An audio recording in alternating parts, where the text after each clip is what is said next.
అందరికీ నమస్కారం.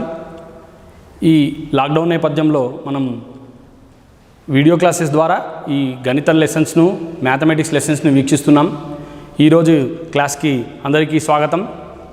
ముఖ్యంగా మనకు మ్యాథమెటిక్స్లో 2 పేపర్లలో ప్రతి పేపర్లో 7 చాప్టర్స్ చొప్పున మనకు అడగడం జరుగుతుంది.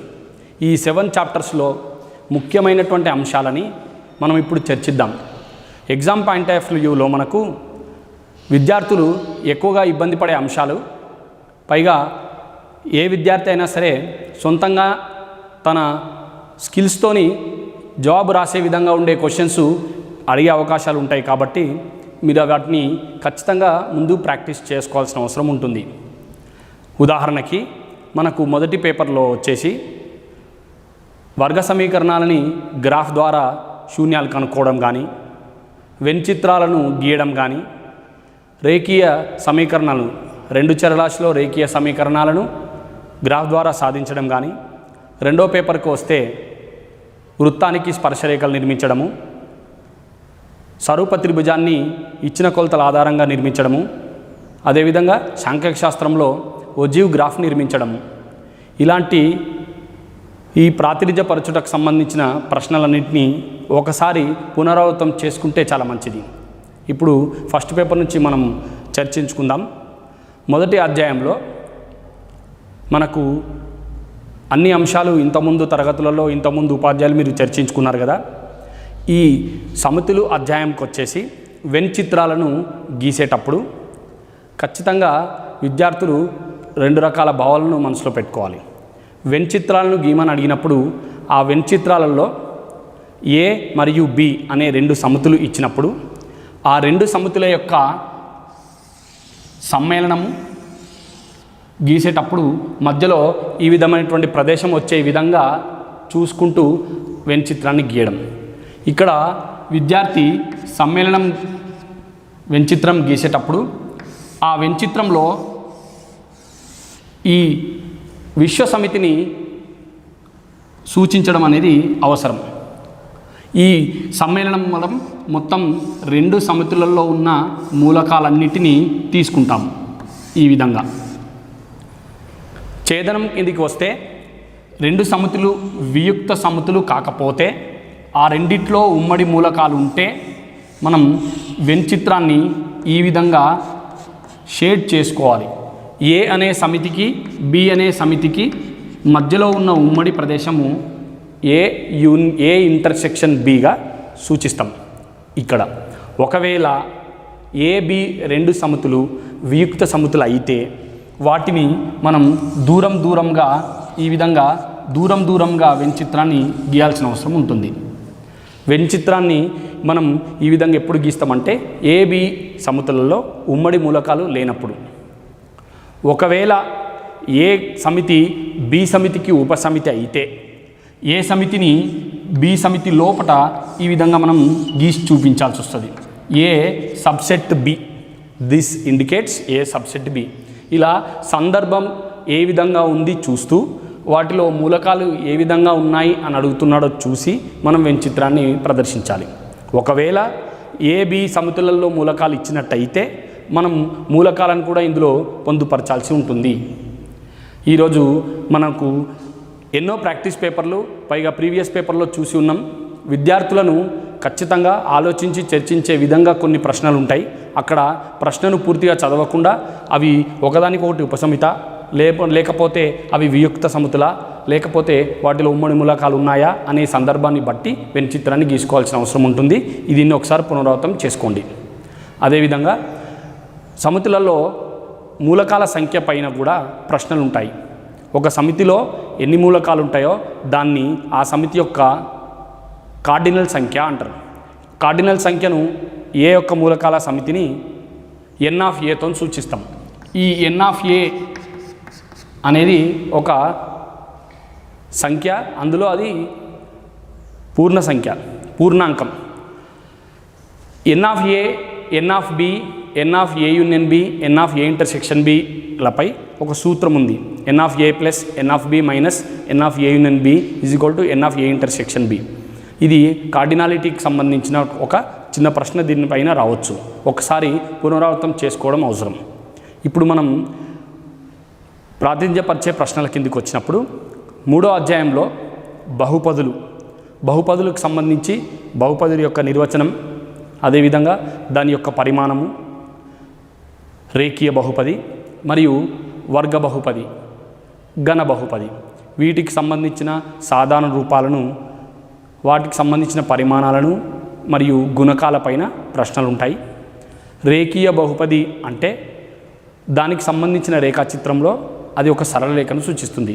It represents a straight line in the graph, so it is a linear polynomial.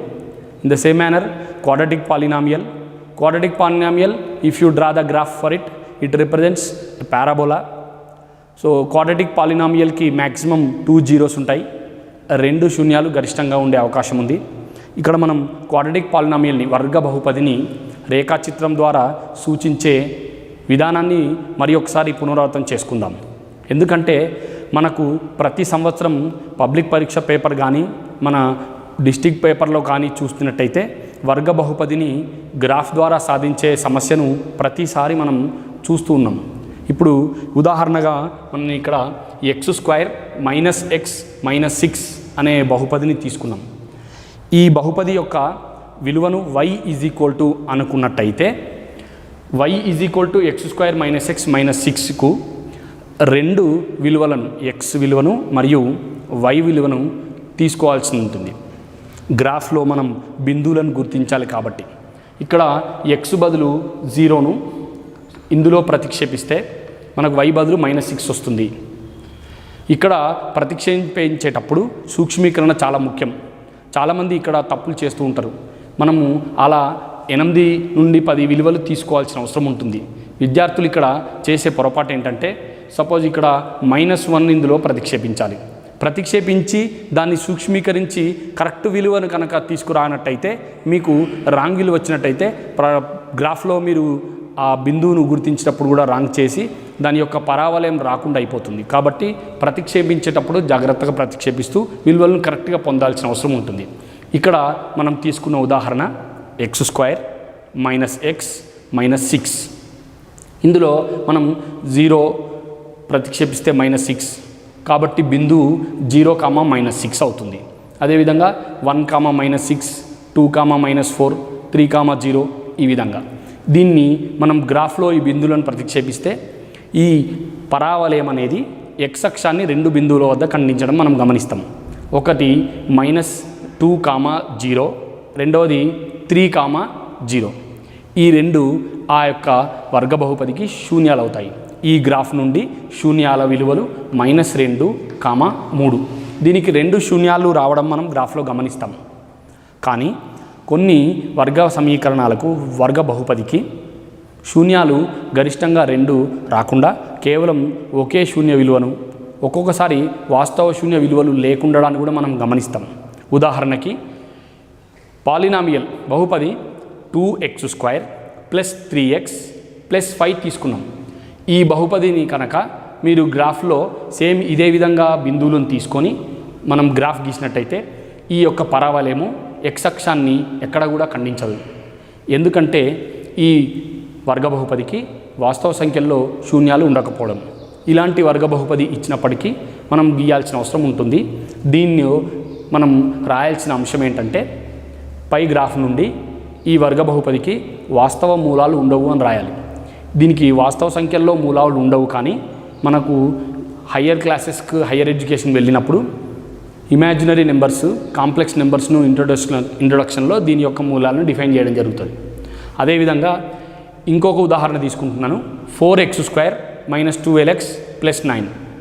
ఈ వర్గ బహుపదికి కూడా x బదులు పలు విలువలు తీసుకుంటే వాటిని మనం గ్రాఫ్లో ప్రతిక్షేపిస్తే మనకు దీనికి ఒకే ఒక శూన్య విలువ రావడాన్ని మనం గమనిస్తాం.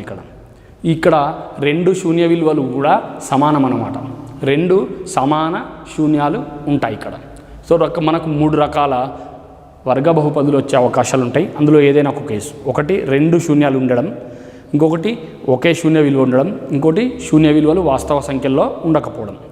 వాటిని జాగ్రత్తగా మనం గీసినట్టయితే వస్తుంది. కాబట్టి గ్రాఫ్లో వర్గ బహుపదిని నిర్మించే పద్ధతిని క్షుణ్ణంగా మంచిగా పర్ఫెక్ట్గా ప్రాక్టీస్ చేయండి గ్రాఫ్ పేపర్లో. అదేవిధంగా 3వ అధ్యాయంలోనే మనకు ఘన బహుపది కూడా ఉంటుంది.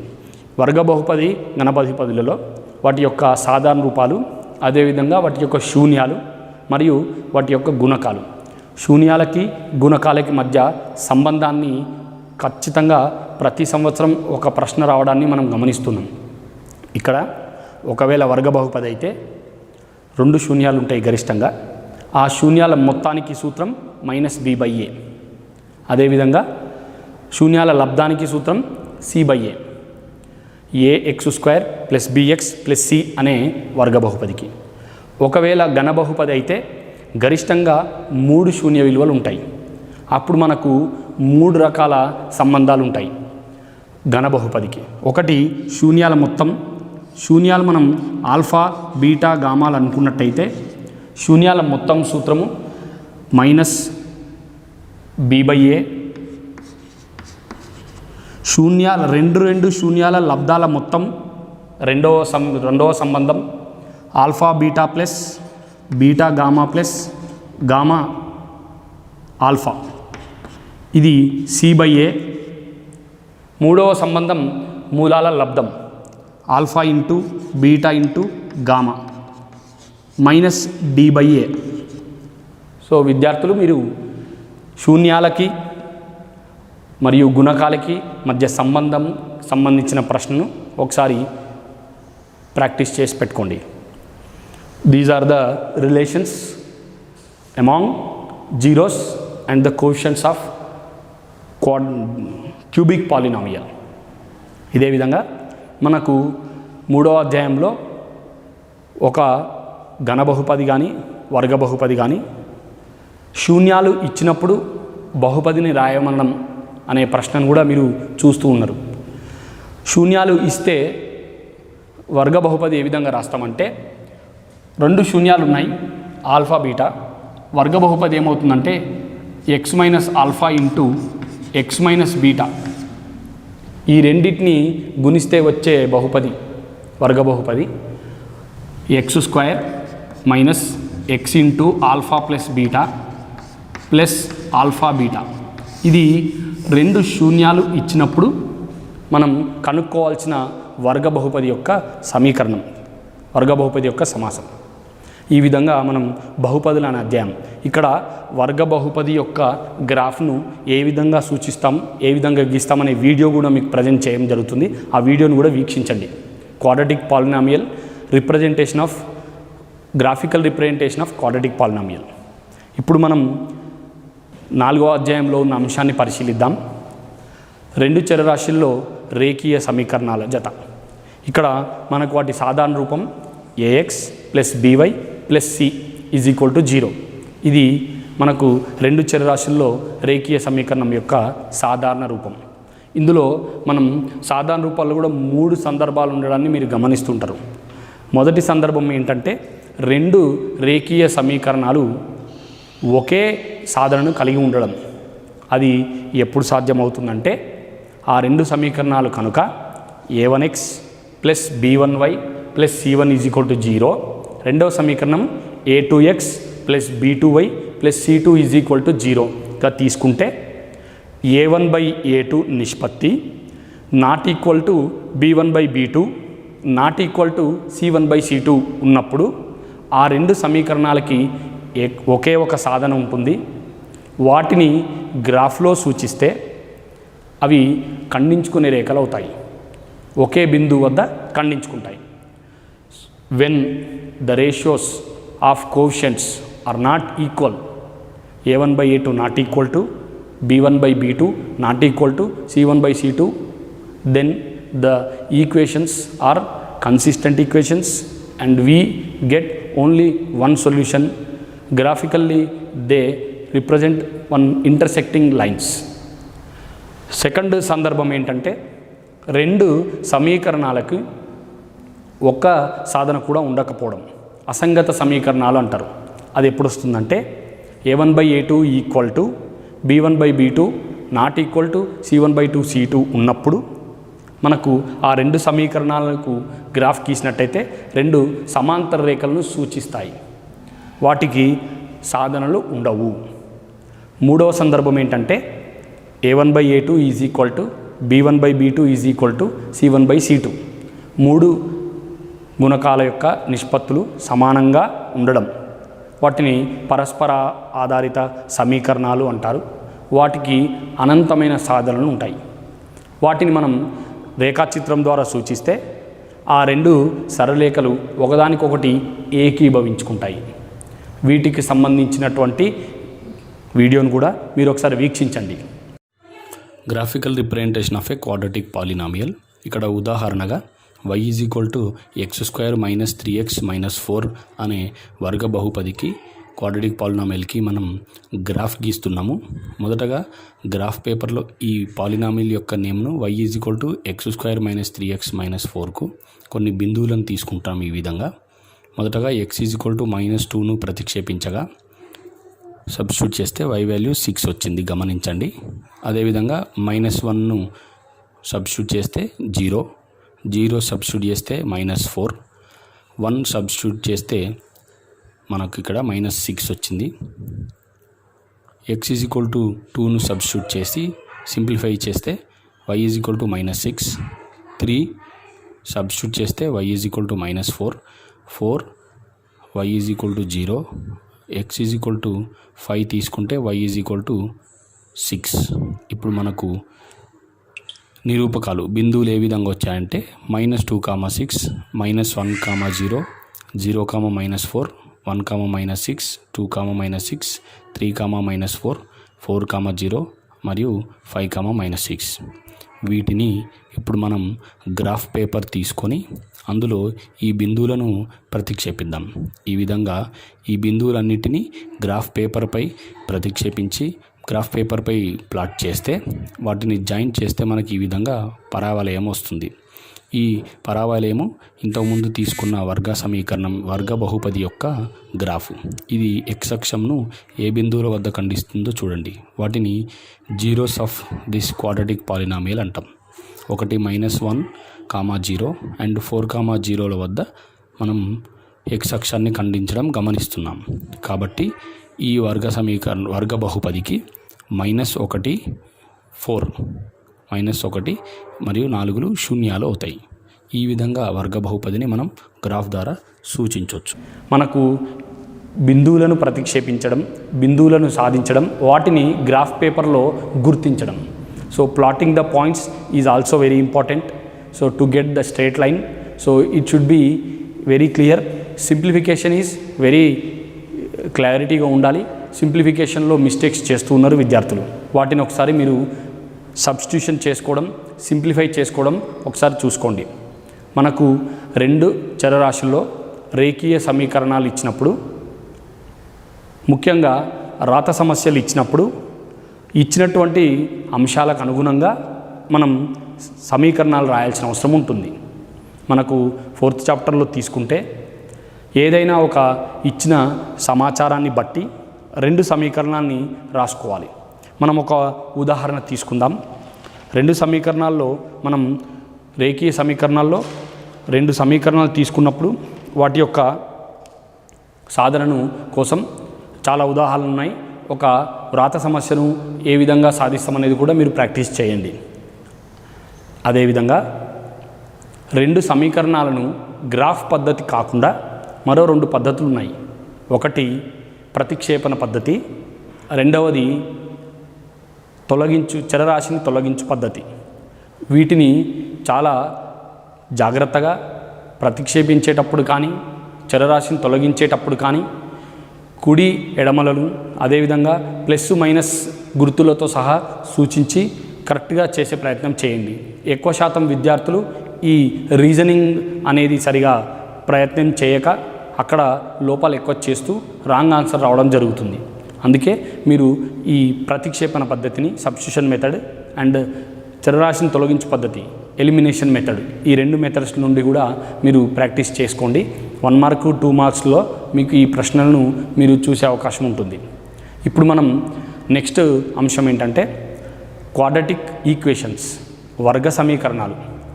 ఈ వర్గ సమీకరణం యొక్క సాధారణ రూపం మీకు తెలుసు, ax² plus bx plus c equal to 0.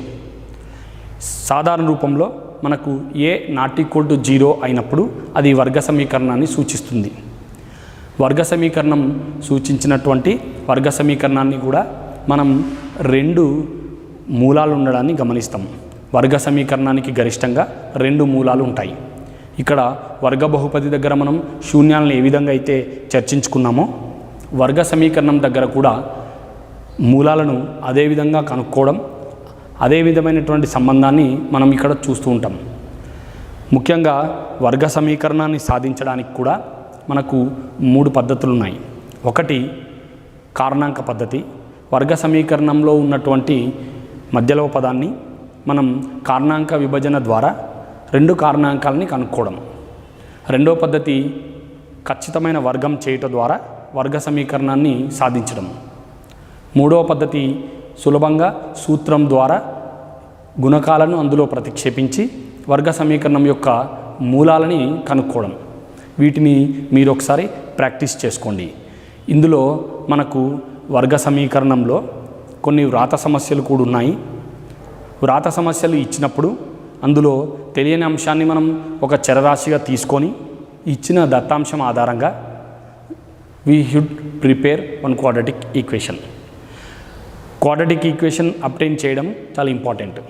So unknown value should be taken generally as x and we should proceed through the given data. So for example, let us take one example here.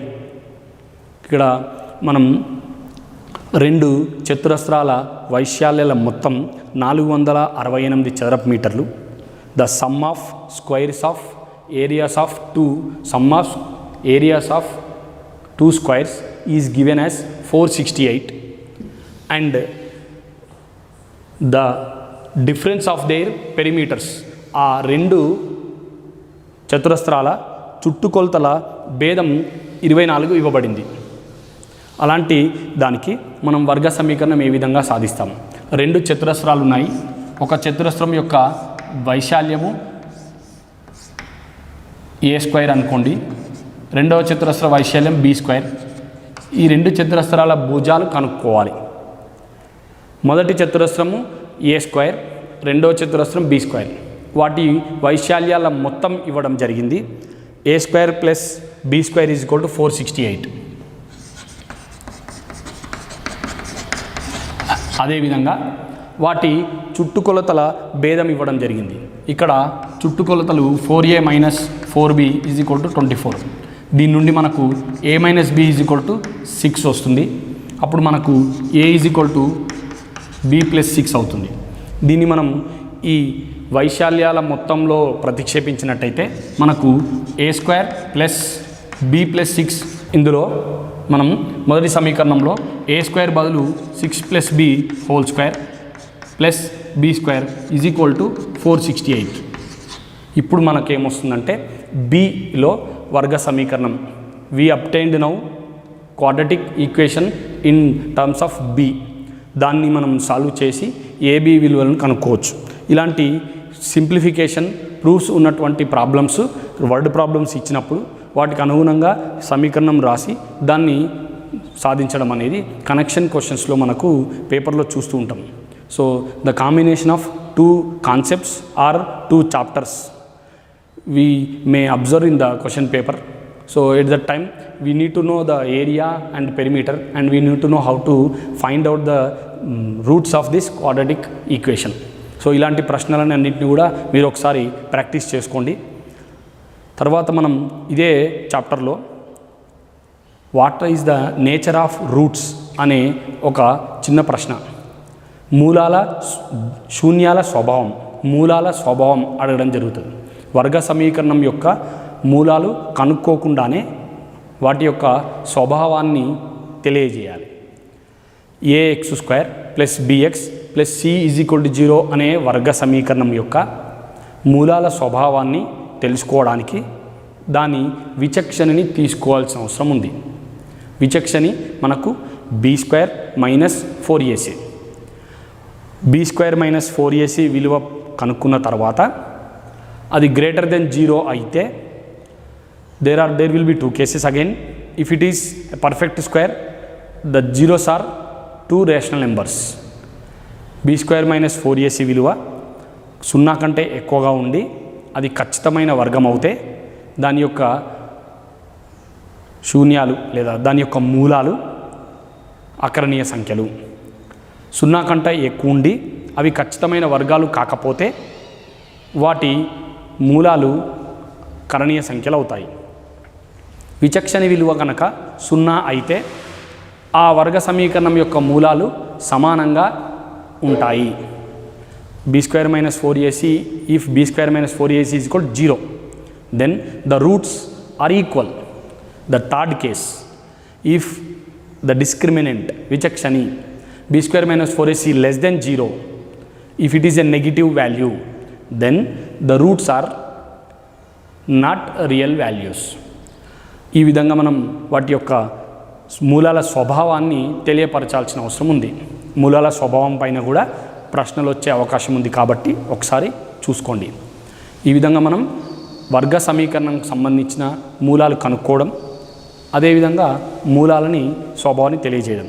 ఇదే విధంగా ఒకవేళ 2 మూలాలు alpha beta అనకైతే ఇదే సూత్రం ద్వారా x² minus x into alpha plus beta plus alpha beta ఈ సూత్రం ద్వారా మనం మూలాలను ద్వారా వర్గ సమీకరణాన్ని కనుక్కోవచ్చు. ఈజ్ ఈక్వల్ టు 0 రాసినట్టయితే ఇది వర్గ సమీకరణం అవుతుంది. ఇప్పుడు మనం శ్రేణుల అధ్యాయంలో ఉన్న అంశాలను స్పృశిద్దాం. శ్రేణుల్లో మనకు 2 రకాల శ్రేణులపై ప్రశ్నలు ఇవ్వడం జరుగుతుంది. ఒకటి అంక శ్రేణి, 2 గుణ శ్రేణి. Arithmetic progression and geometric progression.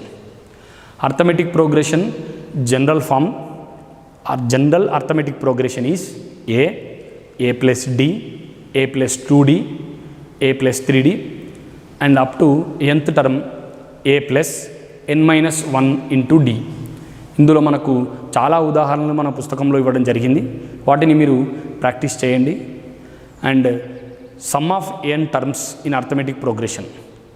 అంక శ్రేణిలో n పదాల మొత్తానికి సూత్రం n/2 into 2a plus n minus 1 into d. ఈ సూత్రంపై కూడా ప్రశ్నలు ఉంటాయి కాబట్టి సూత్రాన్ని మరి ఒకసారి చూసుకొని అందులో విలువలను ఏ విధంగా ప్రతిక్షేపించాలి, ఏ విధంగా సూక్ష్మీకరించాలి అనేది ఒకసారి ప్రాక్టీస్ చేసుకోండి. ఎందుకంటే మనకు అంకశ్రేణిలో n పదాల మొత్తం Sn, మొదటి పదం a, పదాంతరం d మరియు పదాల సంఖ్య n. ఈ 4ట్లో ఏవైనా 3 విలువలు ఇచ్చి 4వ విలువ అడిగే అవకాశం ఉంటుంది. సాధారణంగా అంకశ్రేణి ఇచ్చి n పదాల మొత్తం అడిగినప్పుడు సులువుగా ఉన్నప్పటికీ అంకశ్రేణిలో n పదాల మొత్తం ఇచ్చినప్పుడు పదాంతరం కానీ ఎన్ని పదాలు ఉన్నాయో అనే విషయాన్ని కానీ అడగడం జరుగుతుంది. అదేవిధంగా 2 పదాల యొక్క విలువలు ఇచ్చి వాటి మధ్య సంబంధం చేత పదాంతరం కానీ మొదటి పదాన్ని కానీ కనుక్కునే ప్రశ్నలు ఈ విధంగా చూస్తున్నాం. అంకశ్రేణిపై మనకు సంవర్గమానాలని అనుసంధానం చేస్తూ కొన్ని ప్రశ్నలు ఉన్నాయి. గత సంవత్సరం కానీ అంతకుముందు సంవత్సరం కానీ ప్రశ్న పేపర్లను పరిశీలిస్తే ఉండే త్రిభుజాన్ని నిర్మించమనే నిర్మాణ క్రమం అడుగుతుంటారు. మనం ఈ నిర్మాణ క్రమం సంబంధించిన వీడియో ఉంది, ఆ వీడియోని చూడండి. ఇచ్చిన త్రిభుజానికి స్వరూప త్రిభుజాన్ని నిర్మించడం. ఇక్కడ త్రిభుజం ఏబీసీకి 3/4 వంతు భుజాలు ఉండే విధంగా స్వరూప త్రిభుజాన్ని నిర్మించడం. మొదటగా ఇచ్చిన కొలతలతోని మనం త్రిభుజాన్ని నిర్మించుకోవాలి. ఆ త్రిభుజం యొక్క బి అనే బిందువు నుండి ఒక అల్పకోణ రేఖను బిఎక్స్ను గీసుకున్న తర్వాత బిఎక్స్ పైన B1, B2, B3 మరియు B4 అనే బిందువులను గుర్తించాలి. వాటికి B1 is equal to B1 B2 equal to B2 B3 equal to B3 B4 అయ్యే విధంగా ఉండాలి. ఇప్పుడు B4Cను కలపాలి. అదేవిధంగా B3 నుండి B4Cకు సమాంతర రేఖను BCపై C' వద్ద ఖండించే విధంగా నిర్మించుకోవాలి. ఇప్పుడు C' నుండి ACకి సమాంతరంగా రేఖను ABపై A' వద్ద ఖండించే విధంగా గీసుకున్నట్టయితే మనకు A', B, C' అనేది త్రిభుజం ఏబీసీకి స్వరూప త్రిభుజం అవుతుంది. దీన్ని మనం 3/4 3/4 వంతు ఉంటుంది. సో త్రిభుజం యొక్క స్వరూప త్రిభుజాన్ని ఈ విధంగా నిర్మించుకోవచ్చు. మనం త్రిభుజం ఇచ్చిన కొలతలతో నిర్మించి ఒక అల్పకోణంలో ఒక సరళరేఖని గీసుకొని వాటిపైన క్రమభిన్నం ఇచ్చినట్టయితే ఏ విధంగా స్వరూప త్రిభుజాన్ని నిర్మిస్తాము అనేది మీరు చూస్తుంటారు కదా. అపక్రమ భిన్నం ఇచ్చినప్పుడు మనం ఏ విధంగా స్వరూప త్రిభుజాన్ని నిర్మిస్తామో ఒకసారి చూడండి. మనకు ఇచ్చిన త్రిభుజానికి 4/3 వంతు భుజాలు ఉన్నటువంటి త్రిభుజాన్ని ఏ విధంగా నిర్మిస్తారో చూద్దాం. మొదటగా మనం ఏం చేయాలంటే ఇచ్చిన కొలతలతోని త్రిభుజాన్ని నిర్మించాలి. ఆ తర్వాత ఇది ఇక్కడ మనం ఒక అల్పకోణం ఉండే విధంగా ఒక సరళరేఖను తీసుకుంటాం. ఇప్పుడు మనకు ఇచ్చిన భిన్నంలో ఉన్న ఎక్కువ సంఖ్యను ఏదైతుందో అన్ని సెంటీమీటర్లను ఈ లైన్ పైన మనం గుర్తిస్తాం. ఇక్కడ మనకు 4/3 అని ఇవ్వడం జరిగింది కాబట్టి 4 సెంటీమీటర్లను గుర్తిస్తాం. తర్వాత ఈ హారంలో ఉన్నటువంటి నెంబర్ ఏదైతుందో అన్ని సెంటీమీటర్ల వద్ద మనం దీన్ని ఈ శీర్షానికి రేఖను కలుపుతాం. ఆ తర్వాత ఈ కింద ఉన్న భుజాన్ని పొడిగిస్తూ 4వ పాయింట్ దగ్గర దీనికి సమాంతర రేఖను నిర్మించడం. ఈ రెండిటికి సమాంతర రేఖను మనము కోణాల ఆధారంగా కానీ మూలమట్టాల ఆధారంగా నిర్మించవచ్చు.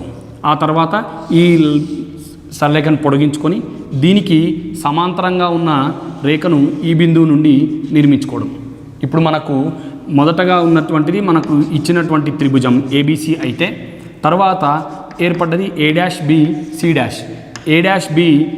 అనేది ఇచ్చిన త్రిభుజానికి 4/3 వంతు భుజాలు కలిగినటువంటి స్వరూప త్రిభుజం.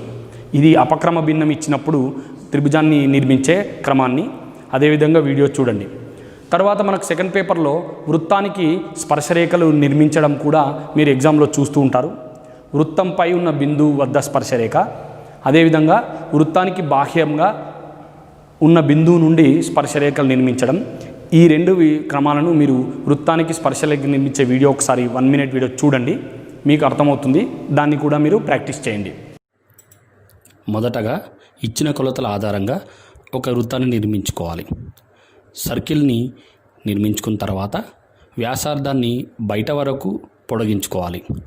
ఆ వ్యాసార్థంలో సగం కంటే ఎక్కువ తీసుకొని 2 చాపాలను నిర్మించుకోవాలి.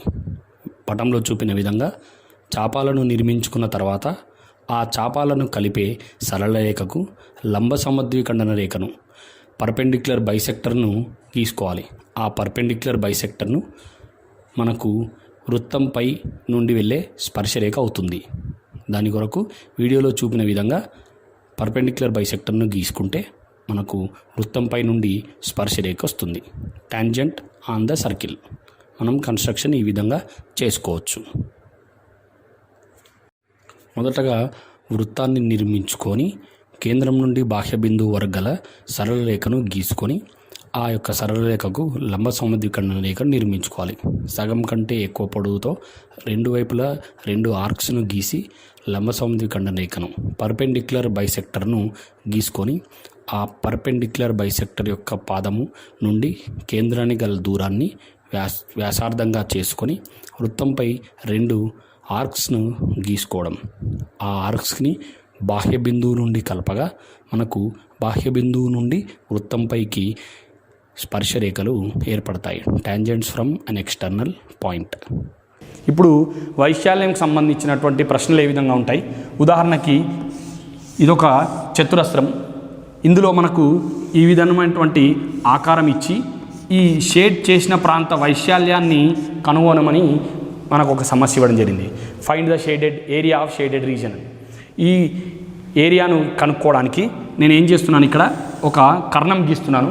ఇది చతురస్రం వైశాల్యం నుండి ఈ చతురస్రంలో ఈ విధంగా ఉన్నటువంటిది అర్ధవృత్తం యొక్క సగం చాపం. అప్పుడు మనకి ఇది ఏమవుతుందంటే ఒక సెక్టార్ అవుతుంది. సెక్టార్ వైశాల్యం నుండి త్రిభుజ వైశాల్యం తీసేసినట్టయితే మనకు ఈ షేడెడ్ ప్రాంతంలో ఉన్న సగం వైశాల్యం వస్తుంది. దాన్ని డబుల్ చేస్తే మనకి మొత్తం వైశాల్యం వస్తుంది. కాబట్టి డబుల్ చేయడం 2 ఇంటూ చతురస్ర వైశాల్యము 2 ఇంటూ సెక్టర్ వైశాల్యము మైనస్ త్రిభుజ వైశాల్యం. ఇచ్చిన కొలతలను మనం ఈ వైశాల్యం సూత్రంలో ప్రతిక్షేపించి వచ్చిన విలువను డబుల్ చేస్తే మనకి ఈ షేడెడ్ రీజన్ వస్తుంది. దీని నుండి ఇలాంటి పటాలు ఏవైనా వచ్చినప్పుడు మనం వైశాల్యాన్ని సులువుగా కనుక్కోవచ్చు. వీటిని ఒకసారి మీరు ప్రాక్టీస్ చేసుకోండి. ఇందులో మనకు షేడెడ్ రీజియన్ యొక్క ఏరియా అడగడం జరుగుతుంది. వీటిని మన పుస్తకాల్లో ఉంది, మనం వాటిని ప్రాక్టీస్ చేసుకోవాలి. సేమ్ ఇదే పద్ధతిలో ఒక భాగం యొక్క వైశాల్యం తెలుసుకుంటే దాన్ని 4తో ఇంటూ చేస్తే మనకు మొత్తం షేడెడ్ రీజియన్ ఏరియా వస్తుంది. ఇక్కడ సెక్టర్ వైశాల్యం నుంచి త్రిభుజ వైశాల్యం తీసేసి డబల్ చేస్తే మనకు ఈ ఒక్క భాగం వైశాల్యం వస్తుంది. తర్వాత మనం సాంఖ్యక శాస్త్రంలోకి వెళ్ళినట్టయితే ఒజివ్ కర్వ్స్ ఆరోహణ సంచిత పౌనపున్యము మరియు అవరోహణ సంచిత పౌనపున్య వక్రాలను గీసేటువంటి క్రమాలు ఉన్నాయన్నమాట. ఆ గ్రాఫ్ నుండి మనం మధ్యగతాన్ని ఏ విధంగా కనుక్కుంటాము అనే వీడియోని కూడా ఒకసారి చూడండి. Less than cumulative frequency curve గీయడానికి ఒక ఉదాహరణ తీసుకుందాం. ఇందులో మనకు తరగతంత్రంలో కుడివైపు ఉన్నటువంటివి మనకు ఎగువ హద్దులు 10, 20, 30 మొదలగునవి. ఈ ఉదాహరణకు మొదటగా ఆరోహణ సంచిత పౌనపున్య పట్టికను తయారు చేసుకోవాలి.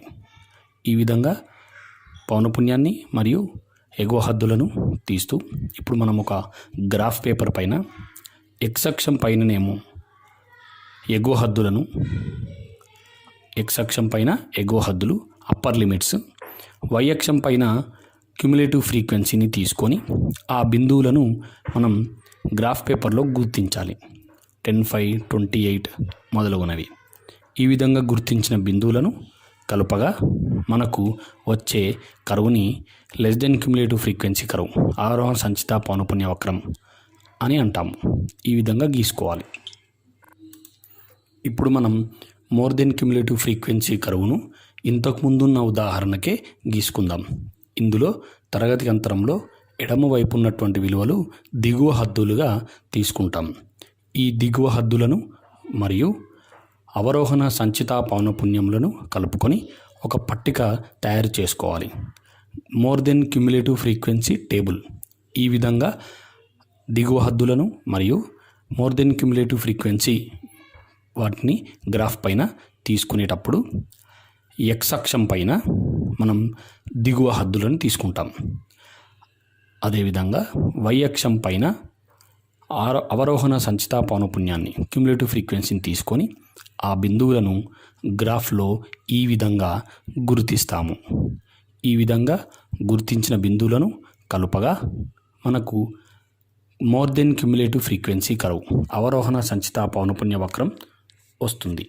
ఈ విధంగా దాన్ని మనం గీసుకుంటాము. ఒజివ్ గ్రాఫ్ ద్వారా మీడియన్ మధ్యగతాన్ని సూచించడం. ఇంతకు ముందున్న ఉదాహరణ ద్వారా వై అక్షం పైన క్యుములేటివ్ ఫ్రీక్వెన్సీని, ఎక్స్ అక్షం పైన లిమిట్స్ని తీసుకొని ఇంతకుముందు తీసుకున్న గ్రాఫ్లో 2 వక్రాలను గీసుకున్న తర్వాత మొత్తం పౌనపున్యాల మొత్తం 53లో సగాన్ని 26.5ను వై అక్షం పైన గుర్తించి దాని నుండి వక్రాల పైకి గీసిన రేఖ ఆ 2 బిందువులను ఖండించుకునే వద్ద ఉంటుంది. అక్కడ నుండి ఎక్స్ అక్షం పైకి ఒక లంబాన్ని గీస్తే అది ఎంత విలువను ఎక్స్ అక్షం పైన సూచిస్తుందో అది మనకు మీడియన్ అవుతుంది.